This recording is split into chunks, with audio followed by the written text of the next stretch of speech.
My guest today on 12 Minutes With is Enrico Letta, the former Italian Prime Minister, who is now the Dean of the IE University and President of the Jacques Delors Institute. Enrico Letta, thank you so much for being with us. Thank you very much.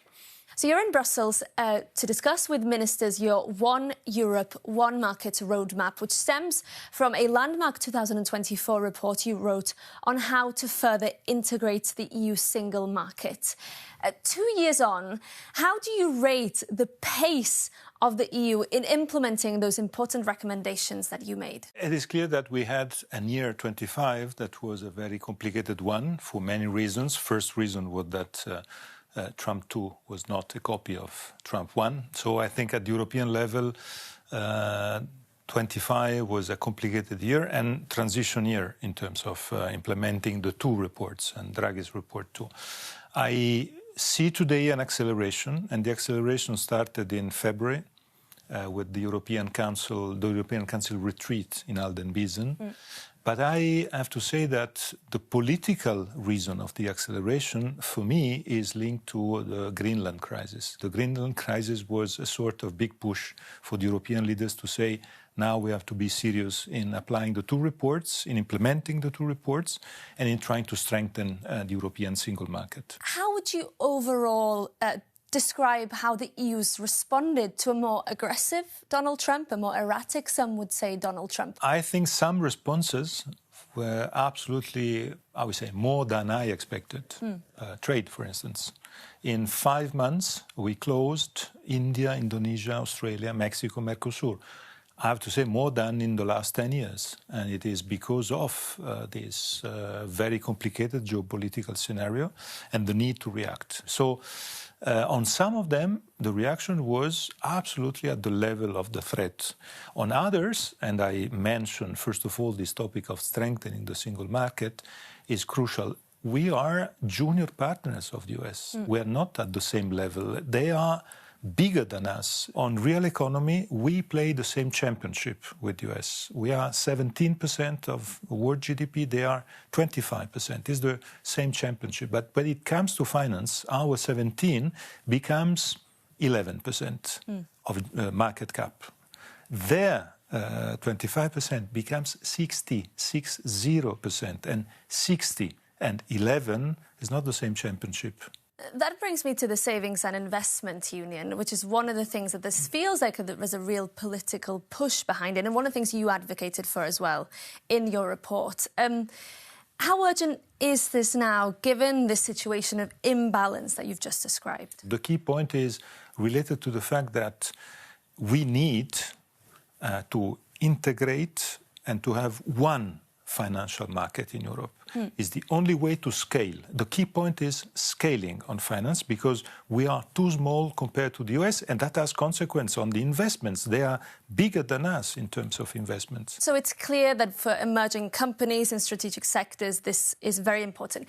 But when it comes to European citizens, how would you describe to a normal citizen why this Savings and Investment Union, which means integrating the EU's financial market, would be beneficial for them as well? First, because we are the continent of savings and savers. We are top in that, but we use very badly our savings. Our savings are not giving us the good returns that they could do and should do. If, in the case of savings and investments, putting savings in the savings and investments account, so this European label of savings, will give them better return than what they have today. And the second one is this bridge between savings and investment in real economy. We are so bad in creating this bridge today. The reference of where the US won the race today, AI, clearly. Why?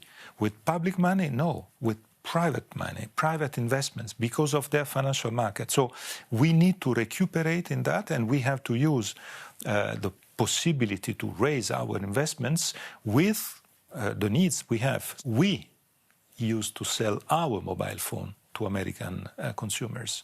It seems today something very, very, I would say, old. But we have to come back to this period in terms of being as Europeans, good in innovation and tech, but we need this capacity of having investments and private investments. And for this capacity, money is needed, the possibility, the liquidity to invest. And there is a new proposal on the table made by the Spanish government in order to really boost joint borrowing, that the EU now needs to realise that it needs to turn to common debt in order to finance these priorities. We had Christine Lagarde, the ECB president, in that seat last week saying that this is a serious proposal that needs to be debated. Would you agree with her? I like very much Carlos Cuerpo's proposal. I think it goes in the direction that is absolutely needed. The main point is to be good in having the two tracks together. Public money and private money. Because what we didn't do, we focused only on public money, and focusing only on public money, we were always in this derby between frugals on the one hand and southerns on the... We have to stop this totally crazy war, and I think Carlos Cuerpo's proposal goes exactly in that direction. You mentioned this derby, you said, between the frugals, the typically northern states that don't want to embrace joint borrowing in the same way as countries like Spain and France. Do you think this inevitably means that the European Union will essentially change the way it works and will have groups of countries that are willing to take these bold steps, doing so together without the 27 moving as one? There's a problem of inertia. I like very much the E6, so this group of 6 member states, the biggest economies, trying to push on these topics at financial level. I like it because it's the way to break the inertia. In these 2 years, in the presentation of the report and in the implementation of the report, I saw many, I would say, a big consensus, applauses and so on, but inertia is the big enemy. But when you say break the inertia, does that mean that, in your view, we are moving towards an European Union which will work in blocks, so we will have groups that move together to implement certain policies? Europe is at 27 today. Tomorrow it will be at 35, 36.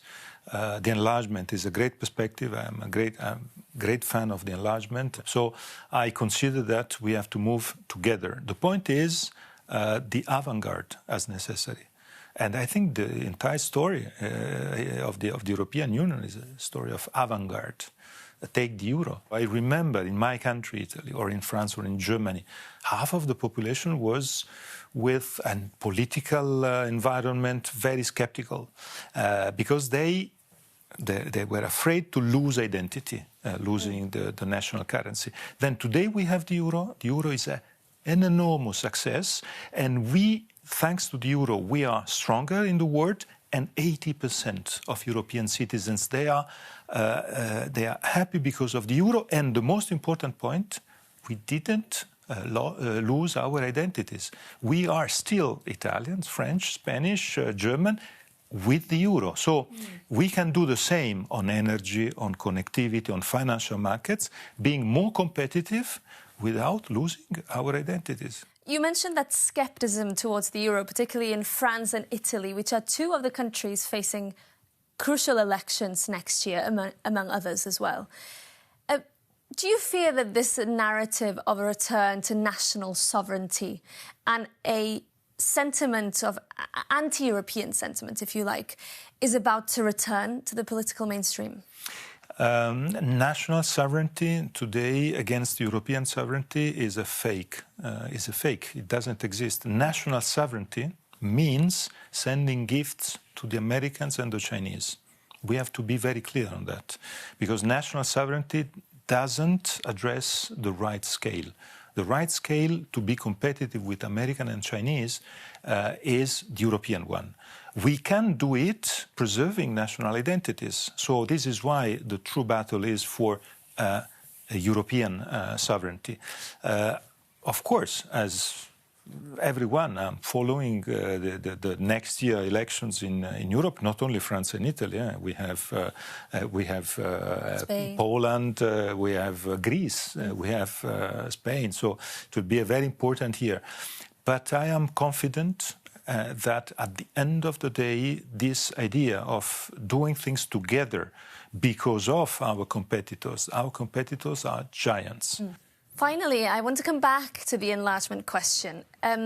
You said you support it, but we do know that several big European countries previously considered economic powerhouses are facing stagnation. Do you fear that this could perhaps dampen the political will to accept countries like Ukraine, like Moldova, like Albania, whose GDP is inevitably much lower than European states, and that the question of the economic consequences of enlargement could come back to bite?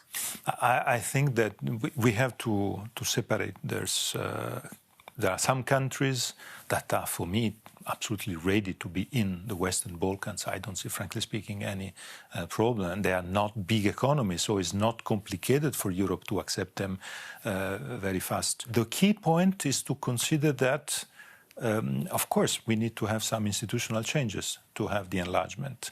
What we didn't do 20 years ago, that was the mistake, eliminating the veto right in foreign affairs and in defense. But I see, frankly speaking, what the Hungarians did was a great signal.